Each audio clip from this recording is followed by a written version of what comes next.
Assalamualaikum warahmatullahi wabarakatuh. Yang kami hormati Bapak Heru Purnomo MPD selaku dosen pengampu mata kuliah metodologi pembelajaran dan teman-teman semua yang berbahagia. Pada kesempatan kali ini, perkenankan kami dari kelompok 3 yang beranggotakan saya sendiri, Alfi Nur Hidayah, Farid Dwi Heriana, Risang Dakah Rizkuna, dan Elvina Pramesti Kusumawardani ingin mempresentasikan hasil kerja kelompok kami yang berjudul Macam-macam model pembelajaran jarak jauh. Untuk mempersingkat waktu, langsung saja kita ke materinya. Untuk materi yang pertama akan dibacakan oleh Mas Risang. Baiklah, materi yang pertama adalah pengertian pembelajaran jarak jauh.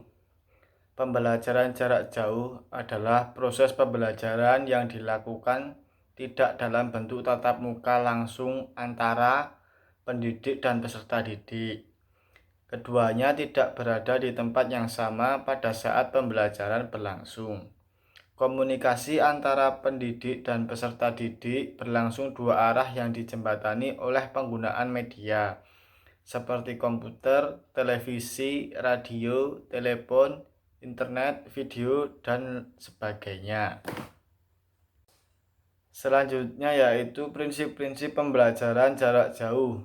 Menurut Miyarso tahun 2004, pendidikan jarak jauh diselenggarakan berdasarkan prinsip-prinsip kemandirian, keluasan, keterkinian, kesesuaian, mobilitas, dan efisiensi. Prinsip-prinsip pembelajaran jarak jauh sebagai berikut.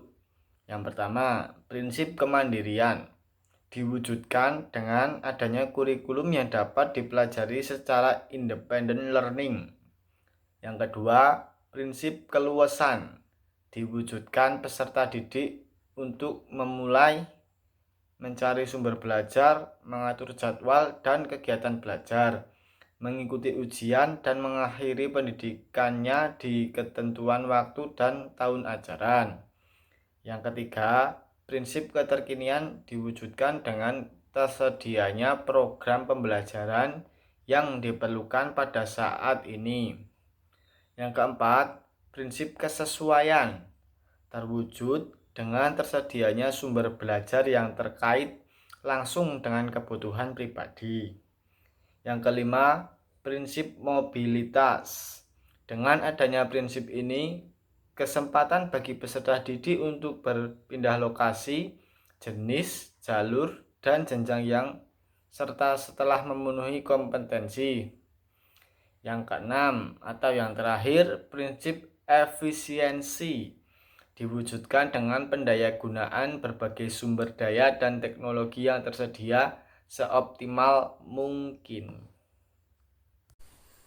Selanjutnya yaitu model-model pembelajaran jarak jauh. Menurut Kementerian Pendidikan dan Kebudayaan RI, ada 6 model pembelajaran jarak jauh. Yang pertama yaitu Discovery Inquiry. Pembelajaran ini merupakan pembelajaran yang menitik beratkan pada proses pemecahan masalah, sehingga peserta didik harus melakukan eksplorasi berbagai informasi agar dapat menentukan konsep mentalnya sendiri dengan mengikuti petunjuk dari pendidik berupa pertanyaan yang mengarah pada pencapaian tujuan pembelajaran. Yang kedua yaitu Flipped Classroom, merupakan aktivitas pembelajaran yang diselesaikan di kelas dapat diselesaikan di rumah, dan aktivitas di rumah dapat diselesaikan di kelas menurut Bregman 2012. Peserta didik membaca materi, menonton video pembelajaran sebelum mereka datang ke kelas, dan mereka memulai untuk berdiskusi, bertukar pengetahuan, menyelesaikan masalah dengan bantuan peserta didik lain maupun pendidik. Melatih peserta didik mengembangkan kefasihan prosedural jika diperlukan, inspirasi, dan membantu mereka dengan proyek-proyek yang menantang dengan memberikan kontrol belajar yang lebih besar. Yang ketiga, ada Project Based Learning. Project Based Learning merupakan metode belajar yang menggunakan masalah sebagai langkah awal dalam mengumpulkan dalam beraktivitas secara nyata. Project-based learning dapat dipandang sebagai pembelajaran yang dapat mendorong peserta didik dalam membangun pengetahuan dan keterampilan melalui pengalaman secara langsung. Yang keempat, ada blended learning.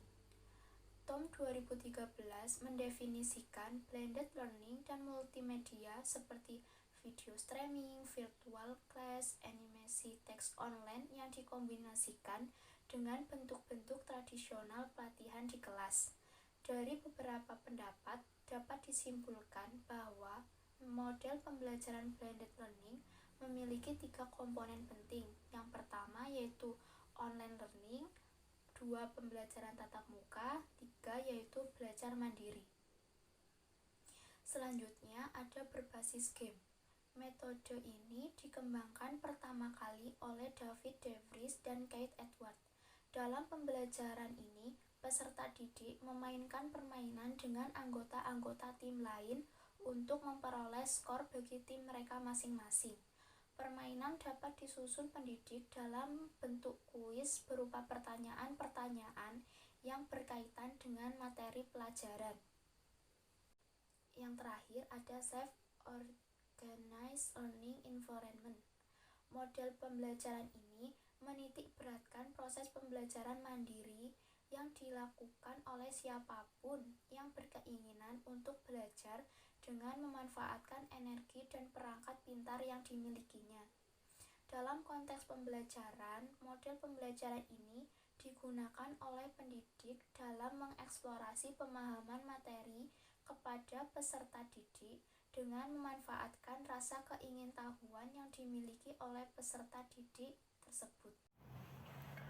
Baik, di sini saya akan menjelaskan tentang kelebihan pembelajaran jarak jauh.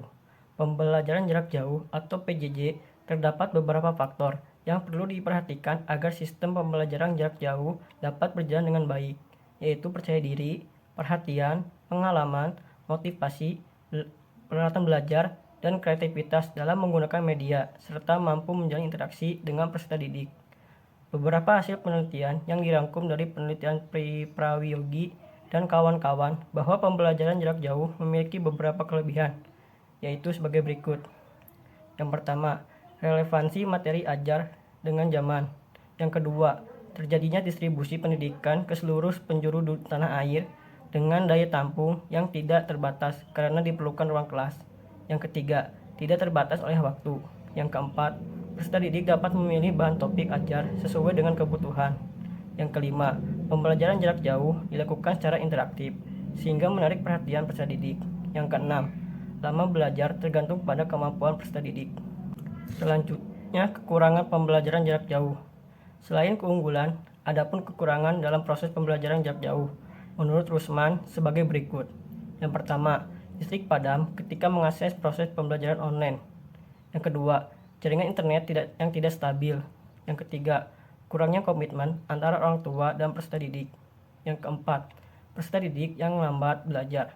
Yang kelima, peserta didik yang tidak konsisten dengan penjadwalan belajar. Selanjutnya, pengembangan pembelajaran jarak jauh. Dalam pengembangan pembelajaran jarak jauh atau PJJ, guru diharapkan memiliki kemampuan dan keterampilan dalam mengembangkan perencanaan pembelajaran, serta mampu mengembangkan persiapan belajar mengajar yang baik, logis, sistematis, seperti yang telah tertuang dalam standar proses. Salah satu yang dapat digunakan oleh guru profesional adalah dengan mengadopsi teknologi atau media pembelajaran sebagai alat dalam mengembangkan pembelajaran jarak jauh.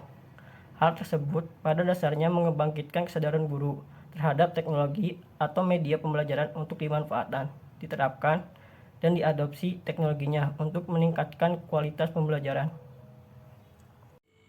Sekian presentasi dari kelompok kami. Jika ada kurang lebihnya, kami mohon maaf. Terima kasih. Wassalamualaikum warahmatullahi wabarakatuh.